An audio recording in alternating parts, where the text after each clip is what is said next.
tonight I'll be traveling to the United States of America. I've been threatened by people close to William Ruto, who called some of my people today, and they will want to stop me from leaving the country. I have no problem. If you want to come and arrest me at the airport, as you are threatening us, you can go ahead. I don't have a problem. You cannot sell fear to us. You know, even if you sold us fear, we cannot buy. Dear Kenyans, you are all aware of the political developments in our country. We are standing at a point of economic, political, and social nosedive as a nation. As a country, we, the people of Kenya, are being treated by William Ruto as less Kenyans at any given moment. Driven by the resolve for a better Kenya and patriotism, I've had a call from the people of Kenya to speak into the matters that are of concern to them and all of us for our common good. On the 7th of July 2025, during the 35th anniversary of Sabasaba, Kenyans from all walks of life, led by Gen Zs, and armed and peaceful, went to the streets. This is not the first demonstration that has happened in Kenya this year where lives have been lost and property destroyed.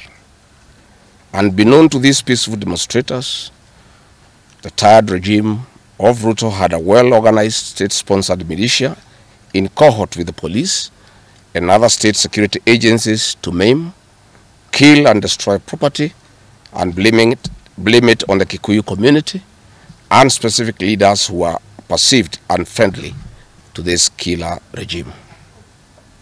This targeted profiling of the Kikuyu community and destruction of their specific business is an economic sabotage not new to the narrative of William Ruto. On the 30th day, these state-sponsored militia, under instructions and guidance from the police, were dropped in different places in the country, and mostly in the Mount Kenya region and other regions not perceived friendly to the government. They were strategically dropped past midnight, and then roadblocks were placed by the police while others was dropped early in the morning. The militia were procured by Ruto, governors and MPs allied to him. These regions included Nairobi, Kiambu, Kajiado, Kisii, Nyeri, Murang'a, Kiambu, Kirinyaga, Meru, Nyandarua, Kajiado, Kitengela, Ongata-Rongai, Machakos, Embu, and in Wote. They had clear instructions to loot and destroy specific properties under police supervision. A killer squad of 101 that works under the Director General of the National Intelligence Service, Nuruddin Haji, was armed with assault rifles and drove in a convoy of unmarked Subarus, shooting and killing innocent protesters aimlessly in the streets and estates. This squad in Subarus, hooded and masked against court orders, are disguising themselves as DCI's officers, yet we know they are not. In fact, I would like to clarify that the National Intelligence Service has procured Subarus to give an impression that this killer gang is from the DCI. The truth of the matter is that this has nothing to do with the DCI. This is the National Intelligence Service, and this squad of 101 people was formed when I was still in government. Officers were recruited from the Administration Police Unit for special training by NIS on abductions, killings, and cover-up. And this is a squad that is killing the people of Kenya. The killings and the business destruction pattern point to William Ruto's ethnic profiling narrative, which he is a master with no rival. With a close coordination of PS Interior Raymond Omolo, this narrative was boosted online by state bloggers to spin the narrative. The Cabinet Secretary Kipchumba Murkomen's public to shoot to kill order, coupled with assurances to police officers that the government will not cooperate with the investigators in police conduct, has emboldened security forces. Police officers are now on record threatening citizens who are in their homes, boasting of their license to kill, acting with a confidence that can only come from the highest echelons of power. Mr. Murkomen's admission that these are not just instructions from him but orders from above removes any ambiguity about where responsibility lies. It will be recorded that in the run-up to the 2007 general election and its aftermath, the narrative of 41 against 1 was a masterpiece of William Ruto. The target was profiling Kikuyus against the rest of the country. To a large extent, he succeeded, and every Kenyan knows what happened, and it is also fresh in his mind of the ICC ordeal still hanging on the neck of William Ruto today. We remind William Ruto that his ICC cases are not yet over. They have been paused after witnesses disappeared, and what he is pretending over are crimes under the Rome Statute. It is clear history is repeating itself, and the architect William Ruto is back on the deck. He is hell-bent to finish his unfinished business with the people of Mount Kenya, destroy their businesses and make them black sheep of Kenya. Despite this horrible experience, the people of Mount Kenya voted William Ruto to a man in 2022 general elections against the advice of President Uhuru Kenyatta, whom Mr. Ruto had branded as a drunkard and a useless leader. Today, the people of Kenya, and especially the Mount Kenya region, feel sorry that they did not heed to the advice of Uhuru Kenyatta. These state-sponsored militia were key in touching of various parts of the country with ease of police assistance to prefer terrorism charges on specific people from the Mount Kenya region. So far, about 50 young people are in courts in trumped-up charges of terrorism in scenarios of state-managed crimes by the state. Again, this is a clear onslaught on the Kikuyu nation. A case in point, when a police station in Mawego in Homa Bay County was torched, the suspects for that particular crime have been charged with arson. But when a police station is alleged to have been torched in Kiambu, suspects from the Kikuyu nation are charged with terrorism charges. This is serious ethnic profiling. Last night in Juja and Kirinyaga, these state-sponsored militia invaded various businesses. Luckily in Kirinyaga, after Wananchi went to Sagana police station and they refused to act, saying they had orders from above not to interfere, the people organized themselves and repulsed the militia. Mr. Ruto's ethnic profiling has led to the destruction of the foreign properties belonging to the people of Mount Kenya. Maguna supermarkets in Meru, Kahawa West and Muranga. Nice supermarkets, hotel and petrol station, and nice city in Mwea in Kirinyaga. County supermarkets in Kabati and Kirinyaga. Power Star supermarkets, Quick Mart supermarkets in Eastern Bypass, Shell and Totomin markets in Roiro, Chill Post Hotel in Gong, Boju Shop in Keserian, Homegrown Supermarket among others, and the Family Bank in Kahawa and Roiro. Notably, in Meru, these state-sponsored militia tried to attack Meru Dairy Processing Plant and were repulsed by workers. In Nyeri, they further tried to attack Wakulima Dairy in Mukurweini, and the attack failed. We urge our businesses to heighten security surveillance on their business premises and production lines, especially the KTDA, coffee factories, milk processing factories, among others. We take note that in Meru, on Sunday the 6th of July, at an event attended by CS Kipchumba Murkomen, the MP for Bori, Mugambire Dikire, indicated that a supermarket would be attacked the following day. As sure as December 25 is Christmas, and true to his word, Maguna supermarket was touched by the state-sponsored militia, which the MP was private to. Why hasn't Mugambire Dikire been arrested? How did he know that a supermarket would be attacked? This is selective justice. The evidence that these militias are state-sponsored is plain for all to see.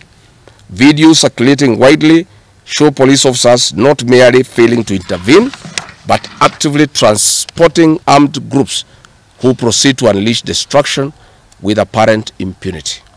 Uniformed officers have been seen standing guard as these groups rampage.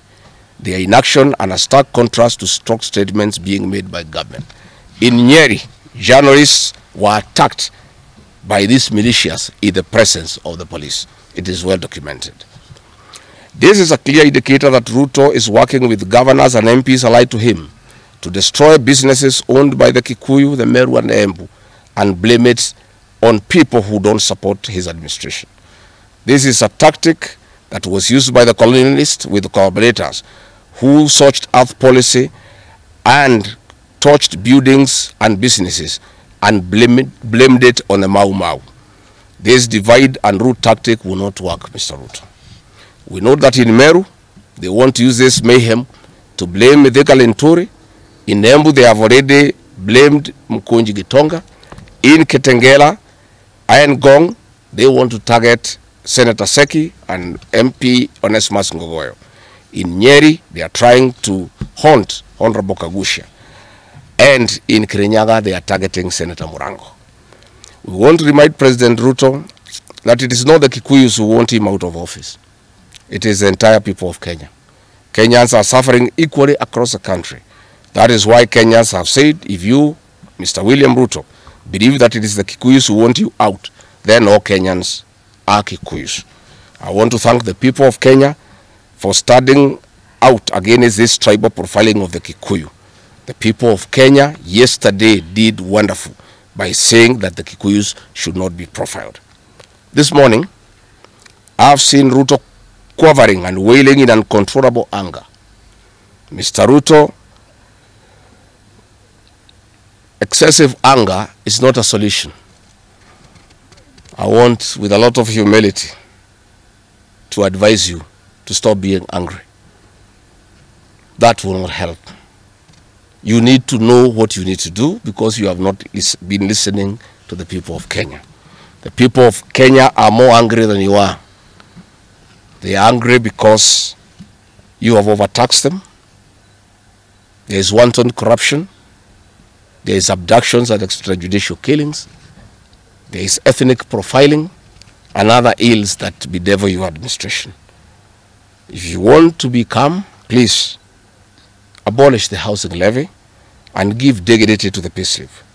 I have heard you saying that you cannot give jobs to the young people. Please restore the dignity of the payslip. Restore the capacity of the middle class. The middle class will give jobs to these young people. Stop killing and profiling the young people. Listen to them.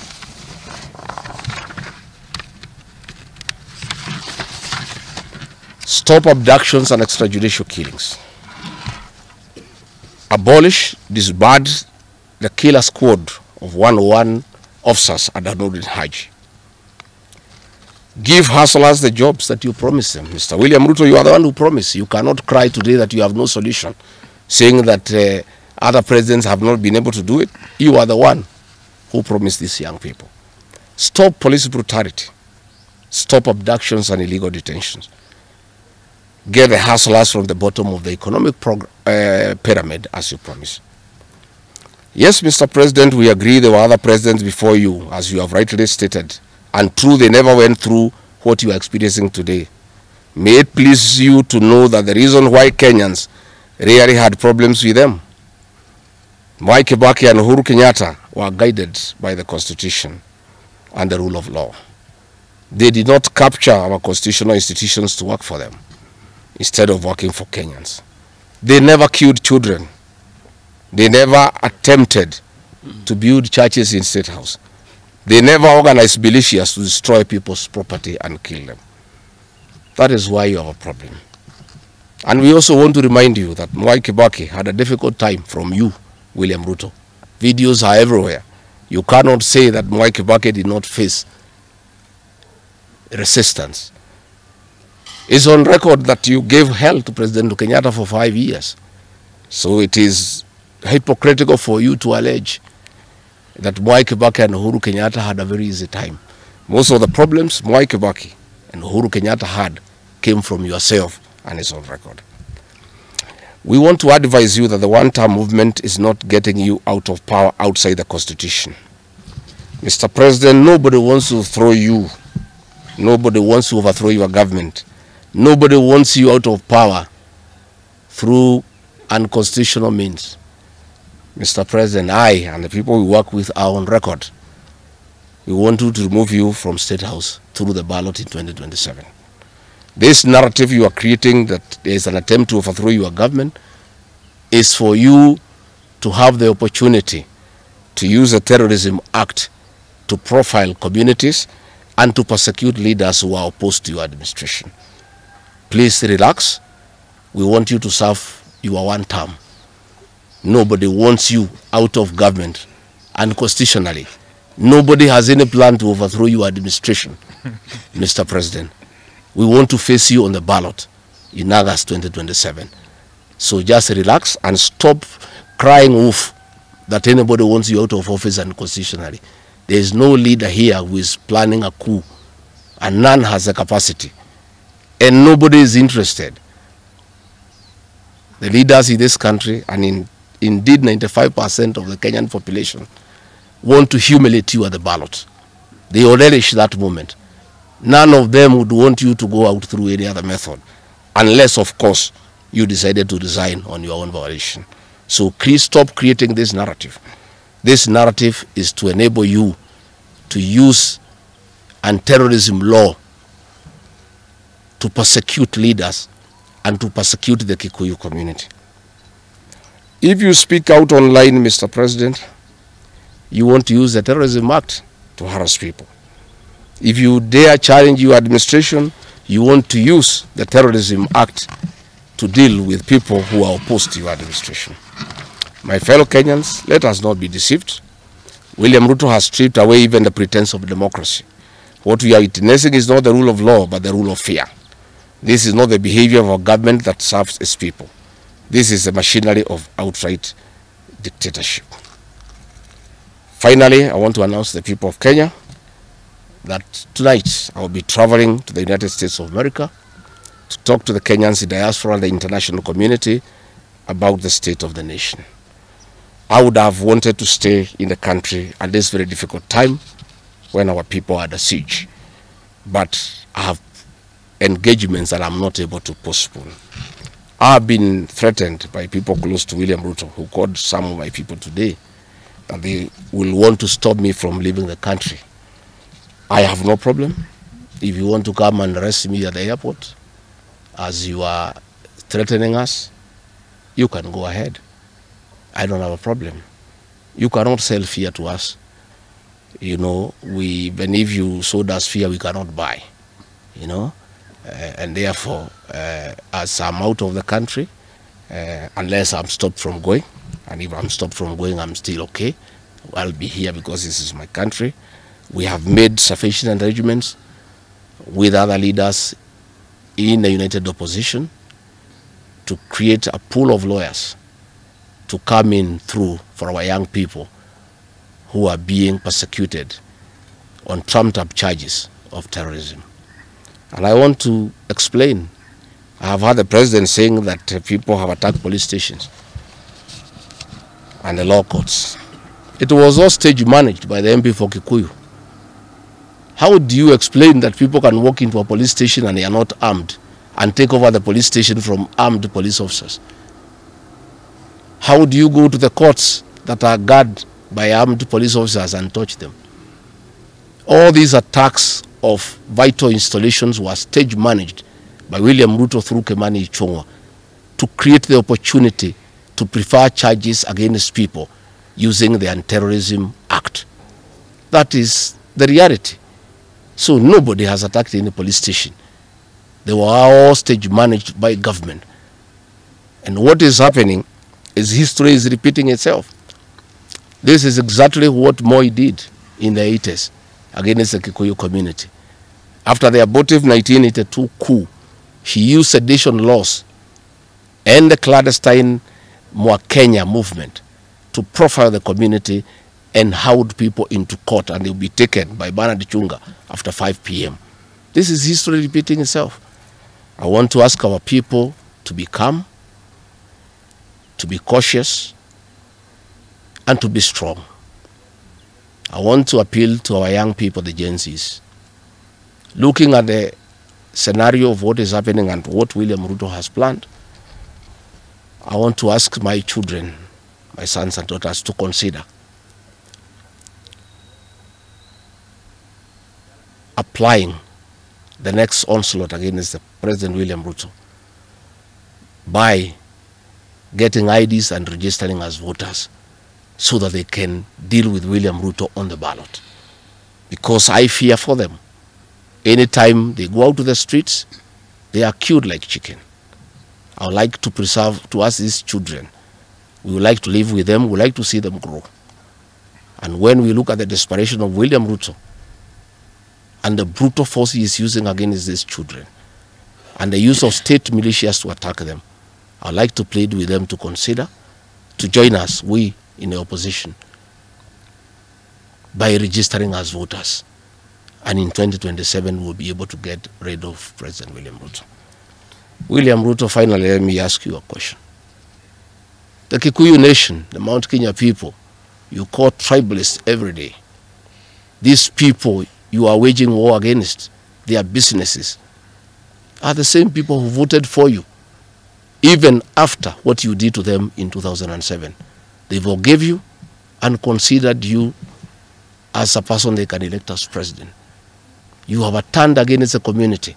You are trying to mobilize other Kenyans to profile them and to fight them, but they have refused. These same people from Mount Kenya have the capacity to support somebody else. It must not be you. And they proved that they are not tribal by voting for you when you are Kalenjin. They can vote for a Kamba. They can vote for a Kisi. They can vote for a Luya. They can vote for a Maasai. That sense of entitlement that you are having to the Mount Kenya vote is misplaced. They voted for you, yes. You betrayed them. You turned against them. They don't have to vote for you again. Please stop persecuting them into submission.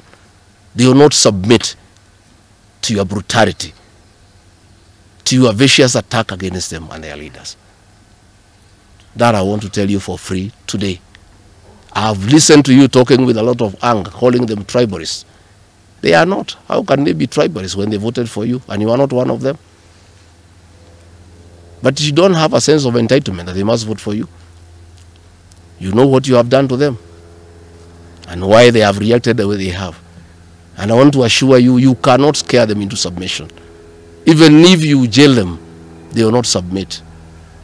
These are seasoned descendants of the freedom fighters, and they cannot be intimidated.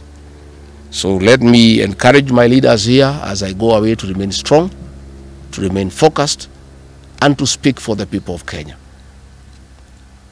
I am I have a lot of gratitude to the Honorable Stephen Kalonzo Musyoka and Eugene Wamalwa, who have been in court the whole of yesterday and today, standing strong and defending our young people who have been framed and charged with treason. For those two leaders, I want to give them the gratitude of my community and our leadership. They have come through for a community when it's under siege, and we are indeed very, very grateful. I want to ask our leaders here to be vigilant and to continue speaking out to the people of Kenya. Should the situation get out of hand and I need to cut my trip short and come back to join the other leaders in defending our people and speaking for them, I will gladly do so. Thank you very much.